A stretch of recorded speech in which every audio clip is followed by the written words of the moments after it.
ನಿನ್ನ ಪ್ರಯತ್ನವಿಲ್ಲದೆ ಯಶಸ್ವಿಯಾಗಲು ಸಾಧ್ಯವೇ ಇಲ್ಲ. ನಿನ್ನ ಸಂಪೂರ್ಣ ಪ್ರಯತ್ನ ನಿನ್ನ ಕೆಲಸದಲ್ಲಿದ್ದರೆ ನೀನು ವಿಫಲವಾಗಲು ಸಾಧ್ಯವಿಲ್ಲ. ನಿರಂತರವಾಗಿ ನಿನ್ನ ಕನಸುಗಳನ್ನು ನೀನೇ ಯೋಚನೆಗಳಂತೆ ಒಂದಲ್ಲ ಒಂದು ದಿನ ನನಸಾಗುವ ಹಾಗೆ doctor APJ Abdul Kalam sir ಹೇಳ್ತಾರೆ. ಕಲಾಂ ಸಾಹೇಬರ ಪ್ರಕಾರ ಜೀವನದಲ್ಲಿ ಈ 3 ವಿಷಯಗಳನ್ನು ಯಾರೊಂದಿಗೂ ಹಂಚಿಕೊಳ್ಳಬೇಡ ಅಂತ ಹೇಳ್ತಾರೆ.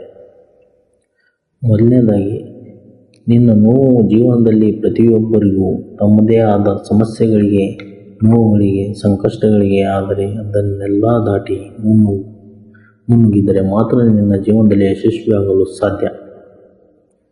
ಆ ಮುಖ್ಯ ಘಟ್ಟದಲ್ಲಿ ನೀನು ನಿನ್ನ ನೋವುಗಳನ್ನು ಯಾರೊಂದಿಗೂ ಹಂಚಿಕೊಳ್ಳಬಾರದು. ಯಾಕಂದರೆ ಇಲ್ಲಿ ನಿನ್ನ ನೋವುಗಳಿಗೆ ಸ್ಪಂದಿಸುವಕ್ಕಿಂತ ಜನಗಳಿಂದ ನೋವುಗಳನ್ನು ನೋಡಿ ನಗುವವರೇ ಹೆಚ್ಚಾಗಿರುತ್ತಾರೆ. ಸಕ್ಸಸ್ ಸಿಗಬೇಕಂದರೆ ಸಂಕಷ್ಟಗಳು ಎದುರಿಸಲೇಬೇಕು. ನಿನ್ನ ನೋವುಗಳೇ ಯಶಸ್ವಿನ ಮುಖ್ಯ ಭಾಗವಾಗಿರುತ್ತೆ. ಕಷ್ಟಗಳು ಬಂದಿವೆ ಅಂತ ಇಷ್ಟಪಟ್ಟಿದ್ದನ್ನು ಬಿಡಬೇಡ. ಇವತ್ತಿನ ದಿನ ಕಷ್ಟಕರವಾಗಿರಬಹುದು, ನಾಳೆ ಇದಕ್ಕಿಂತ ಕಷ್ಟಕರವಾಗಿರಬಹುದು, ಆದರೆ ಮುಂದೊಂದು ದಿನ ಎಲ್ಲವೂ ಸಂತೋಷವಾಗಿರುತ್ತದೆ. ಇನ್ನೆಲ್ಲ ನೀನು ತಪ್ಪು ಮಾಡಿದೆಯಾ ಅದನ್ನು ಮುಜುಗರವಿಲ್ಲದೆ ಒಪ್ಪಿಕೊಂಡು ಸರಿಯಾದ ಮಾರ್ಗದಲ್ಲಿ ನಡೆದುವನ್ನು ಕಲಿ. ಎರಡನೇದಾಗಿ, ನೀನು ನಡೆಯುವ ದಾರಿಯಲ್ಲಿ ನಿನಗೆ ಅಡೆತಡೆಗಳು ಬರಬಹುದು, ಸಹಜ. ಹಾಗಂತ ಅಲ್ಲೇ ಸೋಲೊಪ್ಪಿಕೊಂಡು ಕೆಳಗೆ ಕೂಡಬೇಡ. ಅದನ್ನು ಎದುರಿಸಿ ಗೆಲ್ಲುವ ಅದೃಷ್ಟ ನಂಬಿಕೆ ಇಡಬೇಡ. ಪರಿಶ್ರಮದಲ್ಲಿ ನಂಬಿಕೆ ಇಡು.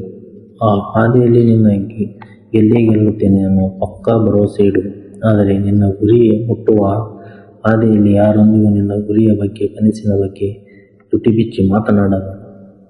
ಯಾರ ಹತ್ರನೂ ನಾನು ಹಂಗೆ ಮಾಡ್ತೀನಿ, ಹಿಂಗೆ ಮಾಡ್ತೀನಿ ಅನ್ನುವ ಬದಲು ನಿನ್ನ ಕನಸುಗಳ ನನಸು ಮಾಡುತ್ತೀನಿ ಅನ್ನೋ ಬದಲು ನಾನು ಅಂತ ಎಲ್ಲರಿಗೂ ಗೊತ್ತಾಗುತ್ತೆ ಅಂತ ಯಾರನ್ನು ಹೇಳಬೇಡ. ಯಾಕಂದರೆ ನಿನ್ನ ಗುರಿಯ ಬಗ್ಗೆ ಅವರಿಗೆ ಹೇಳಿದಾಗ ಅವರು ನಿನ್ನ ದಾರಿಯಲ್ಲಿ ತಲುಪಲು ಬಿಡುವುದಿಲ್ಲ. ನಿನ್ನ ದಾರಿಯಲ್ಲಿ ಹೋಗುವುದು ಕಾರಣಕ್ಕೂ ಅವರು ನಿನ್ನನ್ನು ಬಿಡಲ್ಲ. ನಿನ್ನ ಗುರಿಯನ್ನು ತಲುಪಬೇಕಾದರೆ ನೀನು ನಿನ್ನದೇ ಒಂದು ಮನಸ್ಥಿತಿಯಿಂದ ನಿರಂತರವಾಗಿ ಪ್ರಯತ್ನಿಸಬೇಕು. ಮೂರನೇದಾಗಿ, ಕಲಾಂ ಸಾಹೇಬರ ಪ್ರಕಾರ ನಿನ್ನ ಯಶಸ್ವಿನ ಗುಟ್ಟನ್ನು ಯಾರೊಂದಿಗೂ ಹಂಚಿಕೊಳ್ಳಬೇಡ. ಯಾಕಂದರೆ ನಿನ್ನ ದಾರಿಯಲ್ಲಿ ಅವರು ಕೂಡ ನಿಂದೇ ಆದ ಮಾಡ್ತಕ್ಕಂಥ ಕೆಲಸವನ್ನು ಅವರು ಮಾಡಿಬಿಡ್ತಾರೆ. ನಿನಕ್ಕಿಂತ ಫಸ್ಟ್ ಅವರು ಒಂದು ವೇಳೆ ವಿಫಲವಾದರೆ ನಿನ್ನನ್ನು ದೂರ ತಳ್ಳುತ್ತಾರೆ. ನಿನ್ನ ಮೊದಲನೇ ಗುರಿ ನಂತರ ಯಾರನ್ನು ವಿಶ್ರಾಂತಿ ತೆಗೆದುಕೊಳ್ಳಬೇಡಿ.